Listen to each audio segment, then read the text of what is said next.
My skin is black. What you looking My at? skin Yeah, is black. I feel so good to be black right now. is black. What you look- Welcome to episode 140 of the Black in Fashion podcast.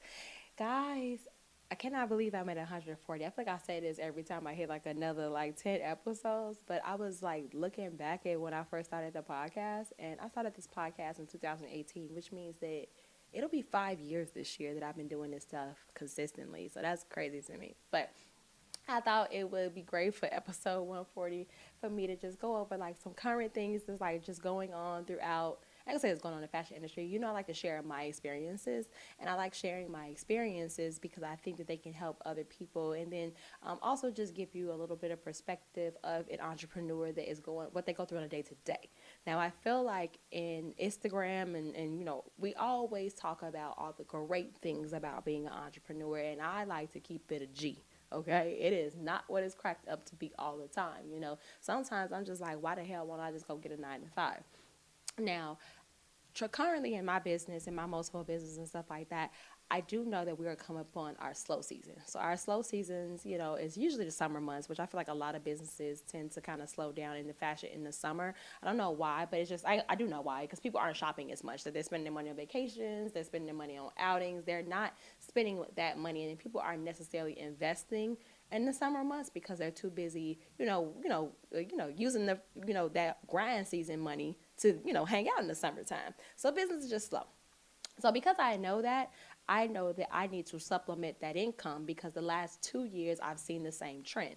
So for me, I'm like, okay, what can I do to make sure that I'm earning money in the summer months? So to me, because business is slow, I can get a little part-time or a little temporary job or whatever in the fashion, of course, because I have a long fashion resume, and I could just do that for the summer months. So, I'm going on Indeed and I'm looking for jobs or whatever, and I'm coming across, everything within my field. So production coordinator, production manager, production director. So I'm applying for these jobs. So I had an interview on Monday, and in my mind is like, damn, I interviewed for no place in no while. It's been at least over I interviewed for somewhere a little while back when business was slow. But I want to say this was at the end of 2021. So it's definitely been about a year and some changes I've had with the interview process. And it's weird to me because I hired people, So when I'm interviewing, and I think about the way that I interview people versus the way someone interviews me, is interesting. I found that my ass is very spicy in the interview because I didn't understand the questions that he was asking. And to me, I ain't gonna say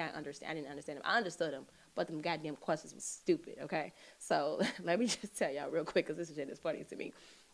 So I'll go to this interview at this company for a production manager position, and mind you, I'm in a room with two people, both Caucasian, a male and a female. One is the owner of the company, the other one's the VP or whatever. So sit down, they have my resume in front of them. So they literally tried to question me on my resume. So they was like, you were at LC Apparel Consulting, and y'all know when I interview for someone, I don't tell people that I own LC because it's frightening for business owners. I tell people that I work there and that I'm a production director because technically I am an employee of my business. So it ain't a huge lie, but it's a little bit of fear. So I say I've been there, and then they start trying to ask me about the years I was in other places. They're so you were here from this time to this time, then you were at PPI Group from this time to this time, then you were at this one. Mind you, they asking me about the dates, so when the goddamn dates is right in front of them on the resume. So I guess this is their way of trying to check to see whether I lied on my resume or not. Not lying on my resume, this is what I've done and this is my work history. So basically, after this white man has went through every single one, so you were here from here to here, you were here to here, you were here to here, you were here to here. He's like, do you see what the problem is with your resume? I'm like, ain't no problem with my resume. And I said it just like that. I was like, there's no problem with my resume. I didn't want it to be I don't think there's a problem because then that's me doubting myself. So I literally was like, there is no problem with my resume.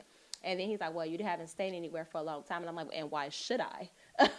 And then he's like, you haven't found anywhere as a home. And I'm just like, but why should I? So my explanation to this, I'm like, I don't think that that's a, appropriate question to ask someone. And I literally said, I'm on a hiring end, and not just for LC Apparel Consulting, but I've been on a hiring end with most of my positions because I've always been in positions of leadership. So outside of working on my own place, I've hired people. When I worked in retail, I was a retail manager. When I worked in product development for a luxury brand, I was hiring manager. I hired my assistants and stuff like that. So I know how to interview and I know how to hire people. And I don't think I've ever asked anyone, why they were only at a certain place for a certain amount of time, because why the hell does that matter?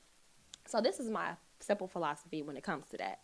First off, life changes. People change. People's life changes all the time. You could have been, with your husband or with your boyfriend, and then y'all was splitting the bills, and then y'all broke up, and now you living on your own. So with whatever job you at, if they not paying enough, you're going to look for something that pays more.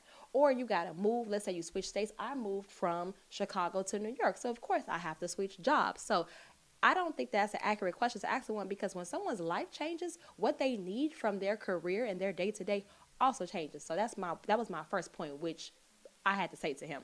My second point was, I was just like, if COVID didn't teach us nothing, it taught us that having loyalty to companies for long periods of time means absolutely nothing, because we got people who have been on their jobs 20, 30 years getting laid off. Every single company you have ever worked for, I guarantee you they are at will employer, meaning that they can fire you at any time. So if you can fire me at any time, why can't I leave at any time? So that's the part to me that I was just like, what? So I'm never going to be loyal to a company, because at the end of the day, my loyalty is to myself. And I also mentioned to this white man, I was just like, I hear all the time about how people don't like their jobs, and then they don't like this, and then they're, being stagnant at work or not doing their job because they're unmotivated to be there. So quit. You would rather be unhappy every single day for the sake of saying, I've been at this place for this amount of time? No, that does not make sense. That to me is mental. That's a mental illness. Like, I'm sorry. Like, why would I go somewhere and you spend a lot more time at work with your coworkers than you spend at home. When you spend at home, you sleeping, you doing other stuff. Like, you spend a lot of time at work. So why would you not want to be in an environment where you're happy and you want to be there and you're motivated to be there and motivated beyond just to check? So why would I stay somewhere if I don't want to be there? If I get there and it's not challenging, or I get there and maybe I don't maybe mesh well with the other employees and I feel uncomfortable there, I'm supposed to stay there just because I want my resume to say that I've been somewhere for a longer period of time. And then he said, now on the flip side, if someone stays in a place for too long, you're wondering why they haven't grown. Exactly. And I'm like, exactly. So that's why I don't think that that's a fair or accurate question to ask anyone that you are trying to bring on the team. And also, in the interview process, it's a two-way street. Just like you are looking for the best employee, I'm looking for the best employer. So on the flip side, since you want to know why I haven't stayed at a place for a certain amount of time, I said, what's your turnover rate? This white man is a man who owned a company. I asked this man what his turnover rate was. He asked me, what's that?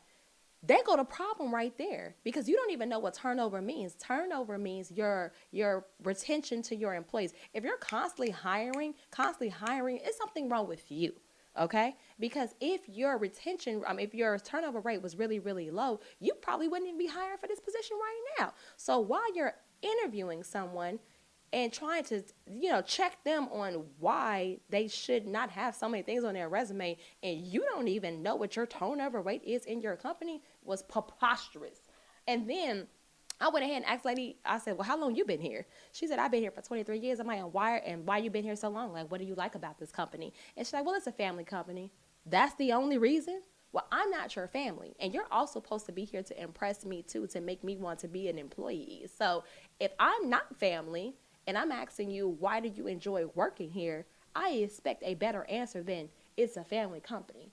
When I tell y'all, I literally chuckled and laughed. And the lady was just like, yeah, well, you were our first interview, so we'll let you know.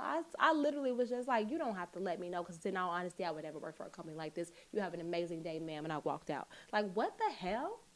That is crazy. And I don't think that I was being too spicy, but I'm a realist. And realistically, none of that actually made sense to me. So I just thought it was funny. But I know that I do need to supplement my income, and I'm going to look and continue to look for something that fits me personally. I have two interviews, interview coming up that I'm really excited about. It's a teaching position, which is more up my alley anyway. But I say all that to say that when you're going through this interview process, and I'm talking about any industry, not just fashion, make sure that you are also asking the right questions too. And if someone offends you in an interview, it's okay to speak up, because sometimes the person doing the interview has no HR sense whatsoever. And if the HR person would have been in the room, they probably would have been like, what the hell? Or the company just sucks on the HR end, So it's okay to, have it be a two-way street. I'm never nervous in an interview. I never feel any type of way in an interview. Like, it's a regular conversation. And if it feels more of like an aggressive conversation and like someone like really honing, I ain't gonna say honing in on you, but what's the right word? But like really pressuring you in any way, that ain't the right company. I don't care at all. Like, I don't care, because at the end of the day, the way they come across in the interview process and the way they are as a company are one and the same. And if there was a red flag then, there's always going to be a red flag. But as an entrepreneur, if you want to maintain your entrepreneurship too, you also got to know when to pivot, and you got to also know when to humble yourself.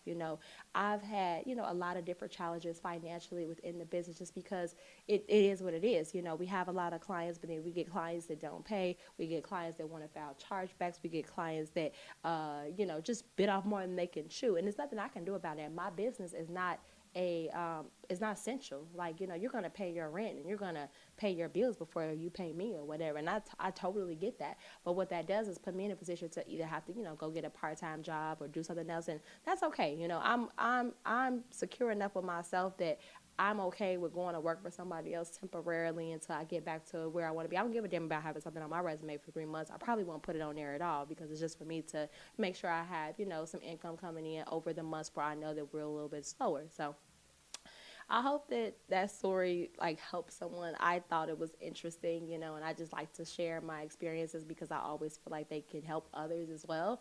But yeah, just know when to pivot as an entrepreneur. Know when you need to retain and then taking loan money. And of course, that's also an option for capital, is getting loans. But it's just like you're just adding to the debt that you already have, and then you are probably going to have to pay a higher interest rate and stuff like that. So not all the times is loans the best part, a good idea to go for it. And then most business owners already have loans that they're paying back. So then you take out another loan to pay that loan back.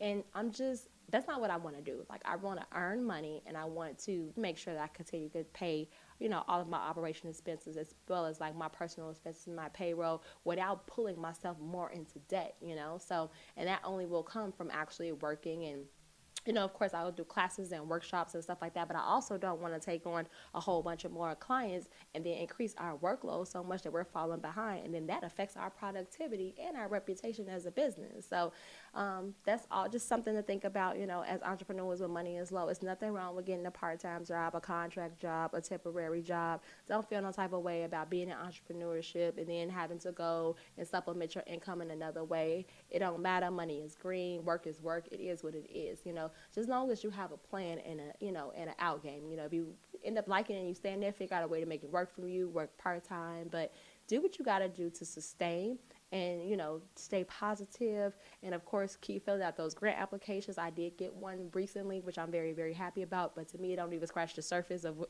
what I need. I'm thankful for it, and I'm going to use it towards the business and make sure that my employees are paid first. But for myself, it's just I got to be able to support my personal life as well, and my personal expenses. So happy Wednesday, everyone.